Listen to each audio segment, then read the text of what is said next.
Sir শুনেন, আমাকে নিয়ে চিন্তা করা বাদ দেন। আপনি শিক্ষিত একটা মানুষ, একটা শিক্ষিত মেয়ে বিয়ে করেন, দোয়া করে আপনারা দুইজনই সুখে থাকবেন।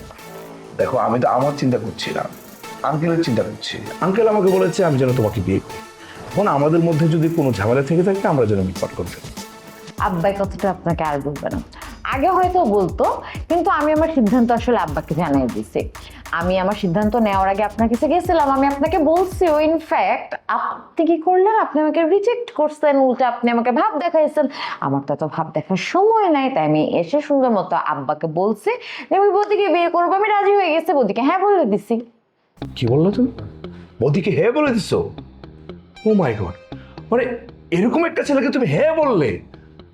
তোমার মানে রুচিবোধ নিয়ে না আমার প্রশ্ন জায়গা, আমার আফসোস হয়। দেখো, বৌদির জায়গায় যদি অন্য কোনো ছেলে হতো আমি জীবনে কোশ্চেন করতাম না।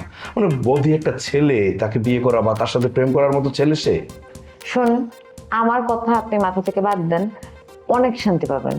নূরজাহান, তুমি কিন্তু আমাকে অনেক কষ্ট দাও। আচ্ছা বলো তো, আমাকে কষ্ট দিয়ে তুমি কি মজা পাও? আপনার কেন মনে হয় আপনাকে কষ্ট দিলে আমার মজা লাগে? আমি কেন আপনাকে কষ্ট দিয়ে মজা পাবো?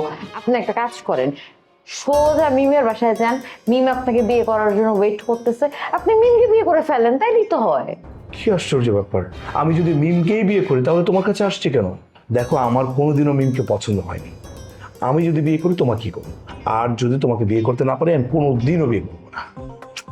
স্যার, এটা তো আপনার রাগের কথা, এত রাগ করলে চলে? রাগ না করে কি করবো?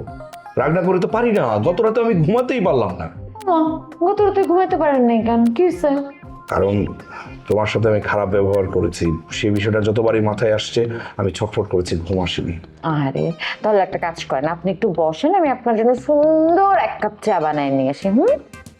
না না, আমি চা খাবো না। শোনো, তোমার যদি মাইন্ড চেঞ্জ হয় প্লিজ আমাকে ফোন দিয়ে জানাবে। আমি আসি। ঠিক আছে, সাবধানে যান।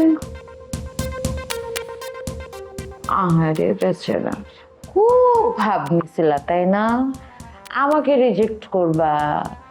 এই ভাবগুলো এখন কই? সব ভাব আটি বাইন্দা চাঙ্গে উঠে আসছে। তোমার ভাব নিয়ে তুমি চাঙ্গে বসে থাকো।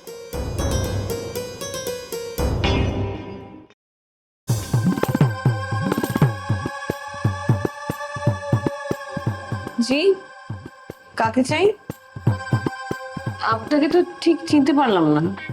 আমার নাম সাদ্দাম হোসেন, পুরান ঢাকায় জন্ম আমার, উত্তরাতে থাকি। নিজের বাড়ি কায়রা নিচ্ছে, জীবনটা আমার ফাঁকি ফাঁকি। কে আপনার বাড়ি কেড়ে নিল? কিভাবে নিল?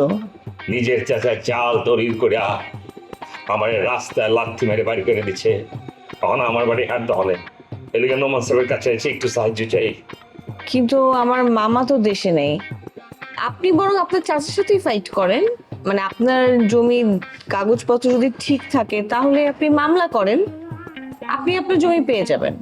মামলা তো করছি, চাচার ক্ষমতার কাছে বারবার এড়ে জিতেছি। আমি যেটা হচ্ছে নোমান সাহেবের আন্ডারগ্রাউন্ডে মেলা লোক আছে বুঝছেন, এলিগে মনে করেন আইসি যে নোমান সাহেবের কাছে তো সাহায্য নিতে কইতেছিলাম কি, হ্যাঁ যদি না থাকে হ্যাঁ মোবাইল নাম্বারটা আমাকে দেওয়া যায়, আমি হ্যাঁ লোক বাচ্চা একটু করবার চেতেছি। মামা তো দেশের বাইরে গেছে, আপনি তো তাকে পাবেন না। আপনি বরং ভালো একজন উকিল ধরে আপনার জমিটা উদ্ধার করেন। কাগজপত্র যদি ঠিক থাকে কেউ আপনার জমি নিতে পারবে না। আপনার আমার না পায় আমার কোনো ক্ষতি অনেক গা। আপনার মতো বুদ্ধিমতী মায়ের উপদেশ পায়া আমার খুব উপকার হচ্ছে। আমি অনেক দূর যাব। আমি বুদ্ধিমতীটা আপনাকে কি বললো? না না, বাদ দেখলেই কয়া পারি বাদ কটুক নরম হবো বুঝছেন।